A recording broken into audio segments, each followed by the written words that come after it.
Hello, bienvenue sur Nino Petra Studio, j'espère que vous avez passé une bonne semaine.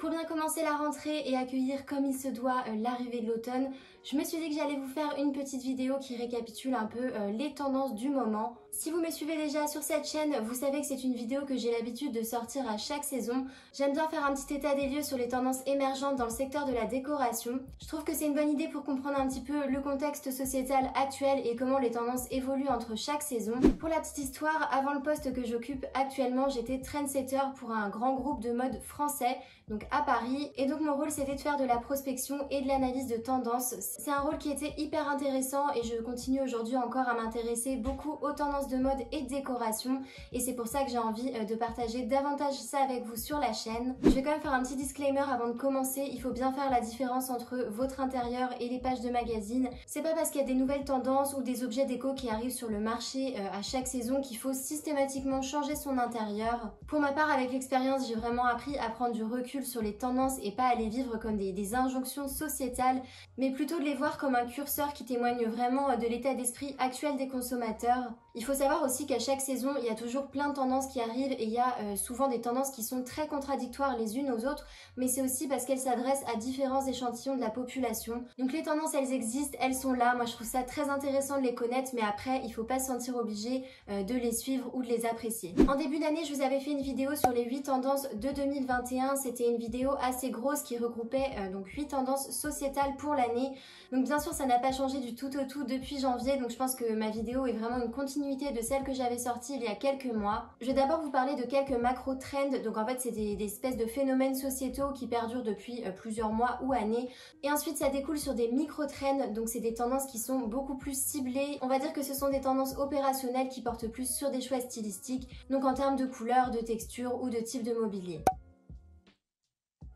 Aujourd'hui, on est en septembre 2021, mais il faut savoir que le contexte du Covid est encore très présent dans le secteur de l'habitat. D'une manière générale, depuis le début de la pandémie, il y a vraiment eu un énorme regain d'intérêt pour tout ce qui touche à nos intérieurs. Ça s'est traduit par l'explosion des ventes sur les secteurs de la décoration, de l'ameublement et du bricolage. Alors forcément, l'année dernière, il y avait eu une bonne récession en termes de chiffre d'affaires puisque tout le monde était confiné à plusieurs reprises.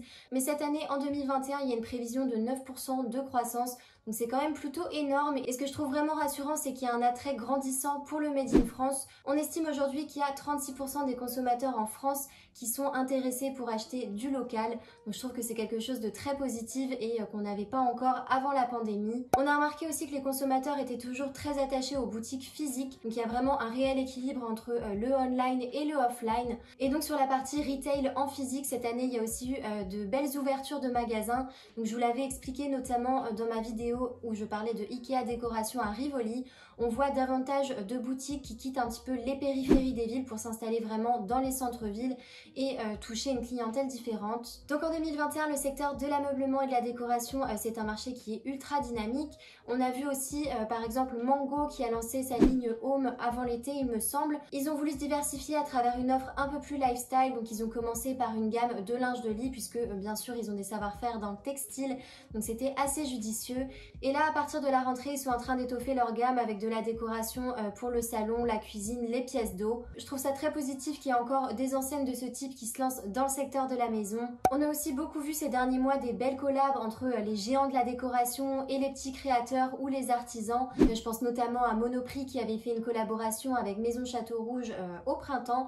On a aussi Alinea qui s'est associé avec la manufacture de Dijon pour créer une collection de poterie artisanale. Et je vous avais aussi parlé de la gamme locale chez Ikea dans laquelle on trouvait de magnifiques tapis artisanaux qui étaient conçus par des petits créateurs. Donc d'une manière générale, ce que je trouve très positif dans tout ça, c'est que la pandémie a vraiment permis de redistribuer les cartes sur le secteur de la déco et de l'aménagement et de permettre des très belles initiatives aujourd'hui. Dans ce contexte un peu Covid, post-Covid, on sait plus trop quoi dire, on a vu aussi quelques grosses tendances émerger au début de la pandémie mais qui sont encore là aujourd'hui et qui à mon avis vont perdurer encore quelques temps.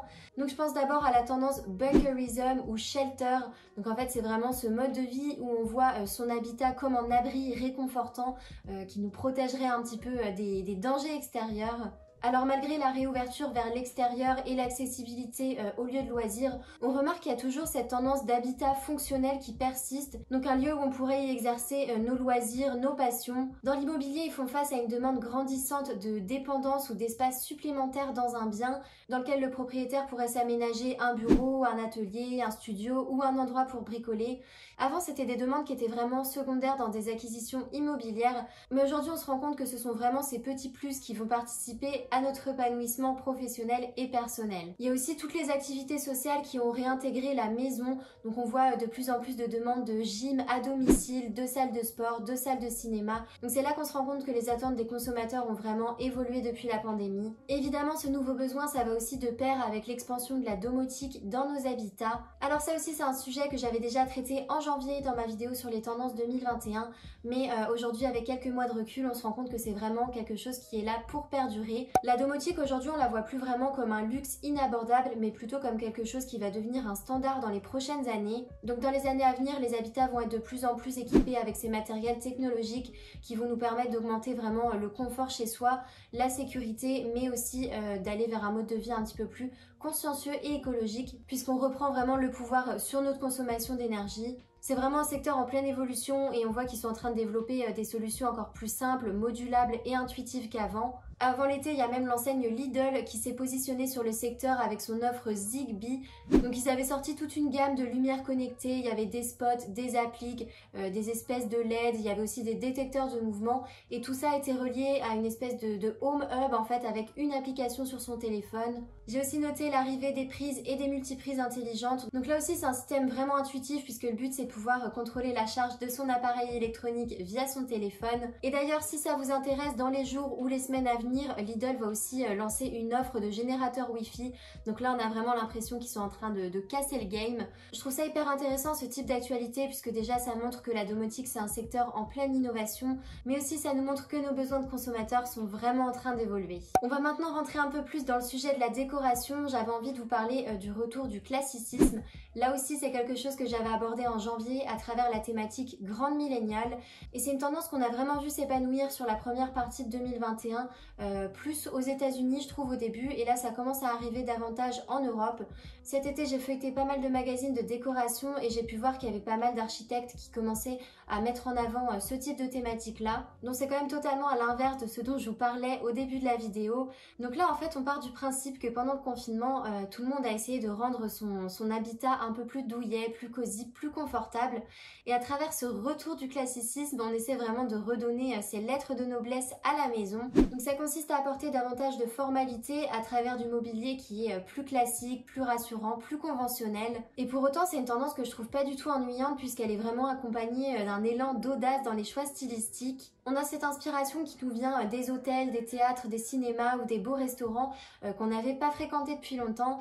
Et maintenant, on a vraiment envie d'incorporer toute cette esthétique-là dans notre intérieur. Donc l'idée, c'est vraiment de redonner sa stature à l'habitat et ça passe déjà par des choix de couleurs qui sont ultra assumés. On voit beaucoup de couleurs riches qui sont très chaudes comme des rouges assez profonds ou des jaunes safran assez épicés. Je trouve que c'est des tonalités en plus qui sont très faciles à utiliser avec l'arrivée de l'automne. Il y a aussi toute cette gamme de violets, de prunes et de magenta qui sont pourtant pas très faciles à utiliser en décoration. A priori, c'est des couleurs qui sont assez capiteuses, mais on les voit de plus en plus s'intégrer dans nos intérieurs, donc sur des grands pans de mur ou sur du textile. Moi, je trouve ça très intéressant puisque ça crée un espèce de décor théâtral qui est assez époustouflant. Je trouve qu'il y a eu aussi un vrai upgrade sur la qualité des matériaux. On voit beaucoup les métaux dorés, argentés qui reviennent sur les détails de mobilier. L'idée c'est vraiment de célébrer sa décoration et d'apporter un côté un peu luxueux. On a aussi toute cette histoire autour des bois laqués, de la porcelaine qu'on voit de plus en plus. J'ai remarqué aussi qu'il y avait une tendance assez décorative, très ornementale avec beaucoup d'antiquités. Des objets qui sont totalement dénués de fonction mais qui sont juste là pour décorer, faire joli et inciter à la curiosité. Il y a quelques jours, il y a la collection Charismatique qui est sortie chez Ikea, donc c'est une collaboration avec l'artiste Sandra Rhodes. Et c'est drôle parce que je trouve que ça tranche vraiment avec l'identité d'Ikea, donc le suédois assez minimaliste et scandinave. Là, on est vraiment sur une collaboration qui est très maximaliste, très généreuse et opulente. L'artiste a choisi d'utiliser des couleurs qui sont ultra audacieuses, le bleu, le rose, le violet. On est sur des matériaux hyper fancy comme le velours, le satin, mais alors hyper satiné. Et au niveau des motifs, motifs, pareil, c'est des espèces d'ornements un petit peu dans l'esprit chinoiserie. Il y a plein de froufrous, plein de détails, plein de petits ornements et je trouve que c'est une collection qui est vraiment pleine de personnalité. C'est une tendance que je trouve ultra pertinente puisqu'elle correspond vraiment à notre état d'esprit, à l'atmosphère actuelle. On a tous besoin d'un peu de fun et d'amusement et finalement c'est assez équilibré entre le côté audacieux et rassurant.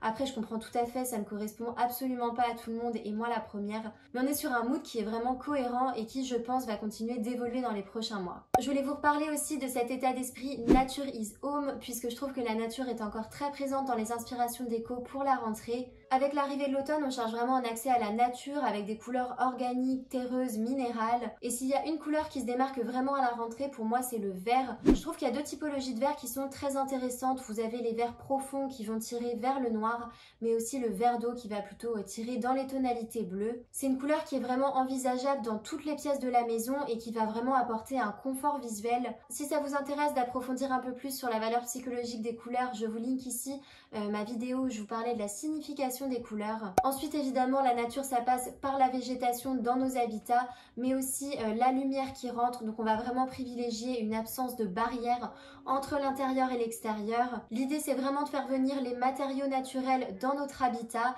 L'année dernière, vous avez sûrement dû voir le boom des matières naturelles comme le rotin, l'osier, le canage ou la paille qu'on a vu sur absolument tous les éléments de décoration. Et là, à la rentrée, c'est encore une tendance qui persiste, mais cette fois-ci, ça va encore plus loin. On est plus sur des gros éléments de mobilier. Par exemple, je vois de plus en plus l'arrivée du bois sur les meubles de cuisine.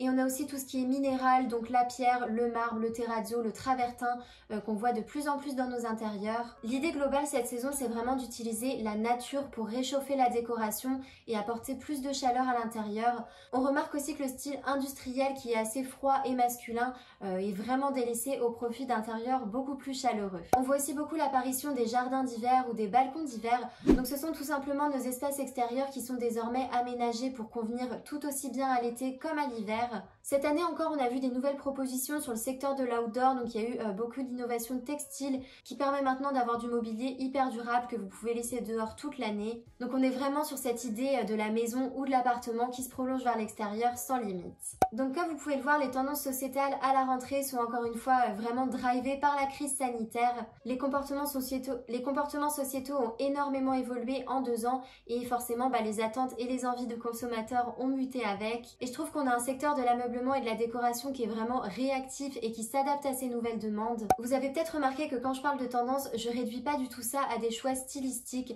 Je vais jamais vous dire qu'il faut foncer sur le dernier objet à la mode ou repeindre tous vos murs en jaune. Pour moi, la tendance, ça va vraiment au-delà de ça. On est vraiment plus sur une interprétation du contexte sociétal. Je trouve ça vraiment intéressant parce que ça nous permet de comprendre comment les mœurs évoluent et pourquoi on est tous en train d'aimer quelque chose en même temps. Parfois, on a l'impression que ce sont nos goûts personnels qui nous parlent, mais c'est vrai que c'est quand même davantage un état d'esprit général qui se dirige dans la même direction. Et je pense aussi que comprendre les tendances et la façon dont elles évoluent, c'est aussi la meilleure solution pour faire des choix déco, comprendre ce qui est durable et ce qui nous correspond ou pas. J'espère que c'est une vidéo qui vous a plu et qui vous a pas paru trop compliquée ou prise de tête. J'essaie de varier un peu mon type de contenu, donc surtout si vous avez des suggestions, je vous attends en commentaire. Si vous ne me suivez pas encore sur Ninon Petra Studio, je vous invite à le faire tout de suite en cliquant sur le bouton s'abonner et en activant la petite cloche pour recevoir les notifications. On se retrouve donc dimanche prochain pour une nouvelle vidéo et en attendant, je vous souhaite de passer une bonne semaine. À bientôt!